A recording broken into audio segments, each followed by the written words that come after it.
नमस्कार विद्यार्थी मित्रों, धोरण 11 विषय हिंदी, प्रकरण नंबर 10 अजंता।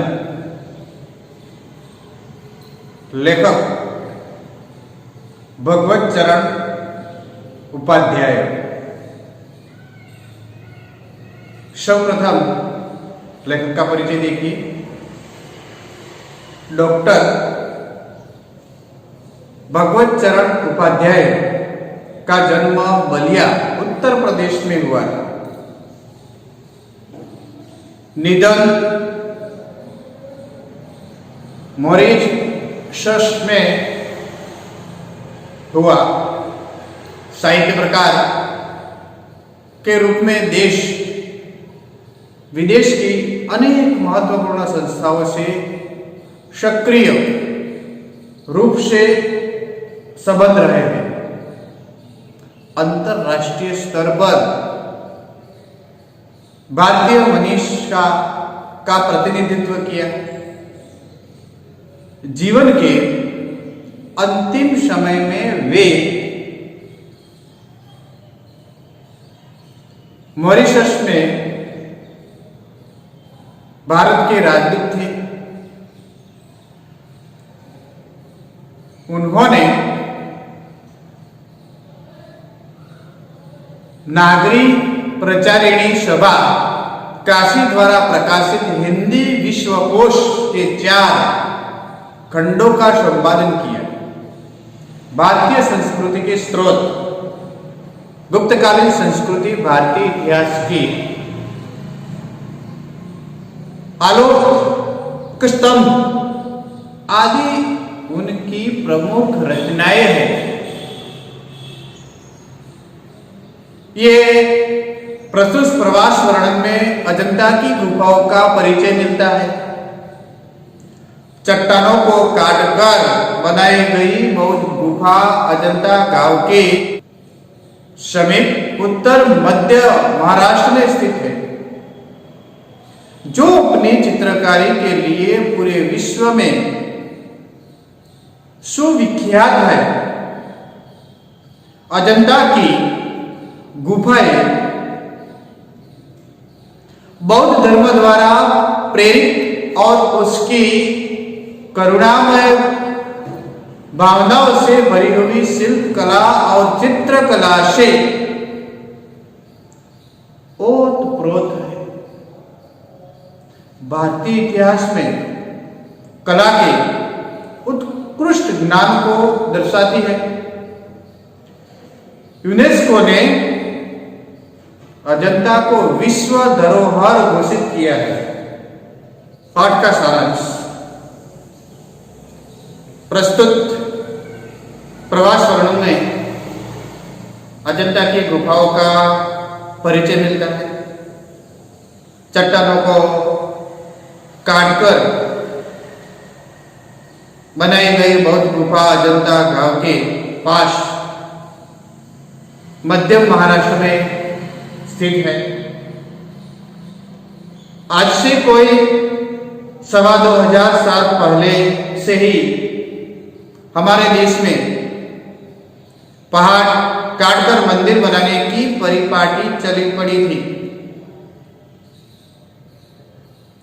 अजंता की गुफाएं पहाड़ काटकर बनाई गई जानने वाली देश की सबसे प्राचीन गुफाओं में से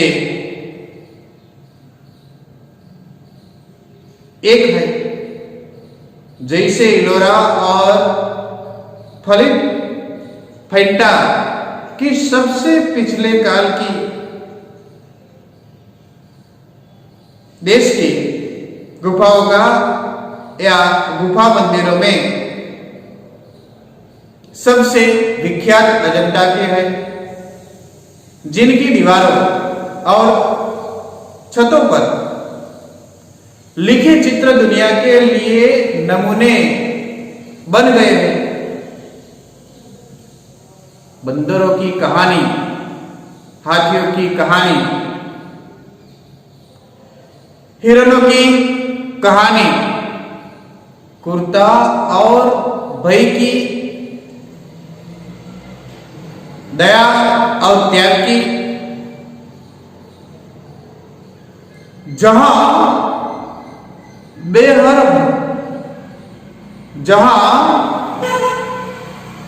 बेरहमी है वही दया का भी समुद्र उमड़ पड़ा है। जहां पाप है वही क्षमी का श्रोता फूट पड़ा है। राजा और कंगाल, विलासी और भिक्षु, नर और नारी, मनुष्य और पशु, सभी कलाकारों के हाथों सिर रखते चले गए हैं। यह हाथ में कलम लिए बुद्ध खड़े हैं, जैसे छवि छलकी पड़ती है। उभरे नयनों की ज्योत पसरती जा रही है और यह यशोधरा है। वैसे ही कलम नाल धारण किए त्रिभंग में खड़ी और यह दृश्य है महाविनिष्कमण का। यशोधरा और राहुल निद्रा में खोए गौतम दृढ़ निश्चय पर धड़कते ही हिया को संभालते और यह नंद है अपनी पत्नी सुंदरी का भेजा द्वारा पर आए बिना भिक्षा के लौटे भाई बुद्ध को लौटाने जो आया था और जिसे भिक्षु बन जाना पड़ा था। बार बार वह भागने को होता है, बार बार पकड़कर संग में लौटा लिया जाता है। उधर फिर वह यशोधरा है बालक राहुल के साथ बुझ आए हैं और बजाय पति की तरह आने के भिखारी की तरह आए हैं और भिक्षा पात्र देहली में चढ़ा देते हैं। यशोधरा अपना एकमात्र लाल उसका राहुल, उसे ही वह अपने सर्वस्व की तरह वह बुद्ध को दे देती है। उधर वह बंदरों का चित्र है। शरीर कितना गतिमान है। उधर सरोवर में जल विहार करता वह गजराज कमल दंड तोड़कर हथनियों को दे रहा है। वह महलों में वह प्यालों के दौड़ चले रहे हैं। उधर वह रानी अपनी जीवन यात्रा समाप्त कर रही है। उसका दम घुटा जा रहा है।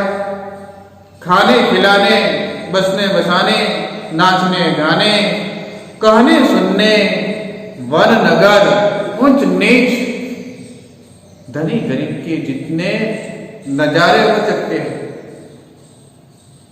सब आदमी अजंता की गुफाओं की इन दीवारों पर देख सकते हैं। बुद्ध के इस जन्म की घटनाओं तो इन चित्रित कथाओं में है ही। उनके पिछले जन्मों की कथाओं का भी इसमें चित्रण हुआ है। पिछले जन्मों की ये कथाएं जातक कहलाती है। उनकी संख्या 555 है और उनका संग्रह जातक नाम से प्रसिद्ध है।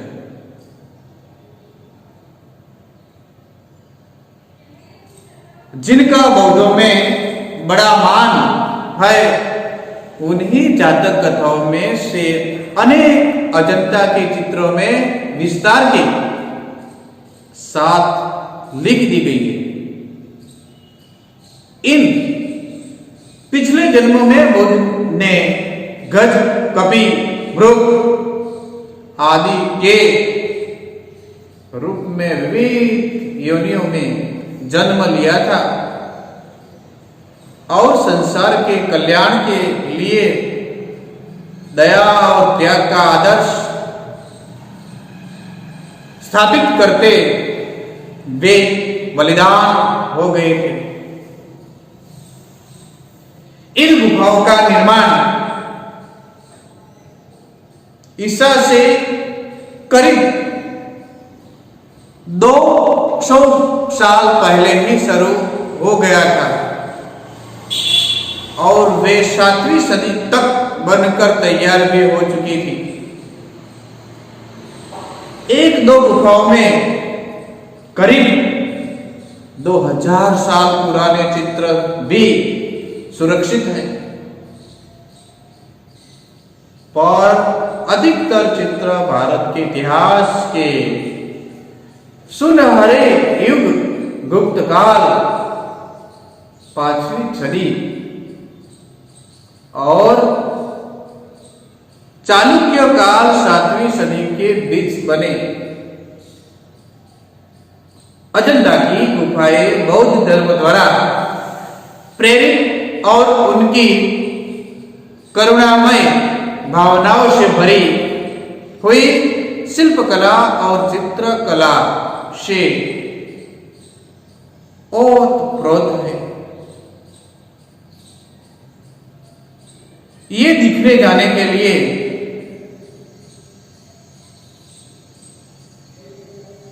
सभी लोग बार बार यह जाने के पसंद करते हैं।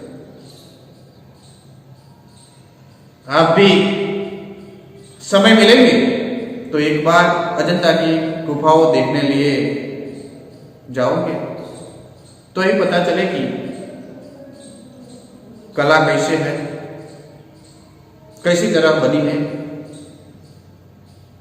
कितनी प्रसिद्ध है, तो आप सब जान सके।